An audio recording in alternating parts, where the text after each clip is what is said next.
বিভাগ কর্তৃক আয়োজিত অনার্স চতুর্থ বর্ষের 2018-19 শিক্ষাবর্ষের বিদায় উপলক্ষে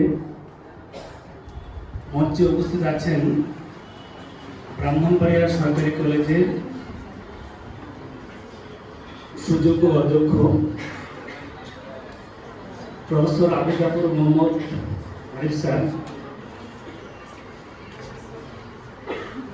বিশেষ অতিথি হিসেবে উপস্থিত আছেন জনাব মোহাম্মদ আবু হানিফ স্যার, সম্পাদক শিক্ষক পরিষদ ব্রাহ্মণবাড়িয়া সরকারি কলেজ। সভাপতির আসন অলঙ্কৃত করেছেন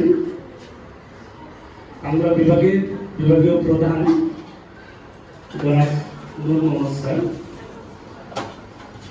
সামনে উপস্থিত আছেন আমার প্রাণপ্রিয় শিক্ষার্থীবৃন্দ, সবাইকে আজকের অনুষ্ঠানে বাংলা বিভাগের পক্ষ থেকে শুভেচ্ছা ও অভিনন্দন।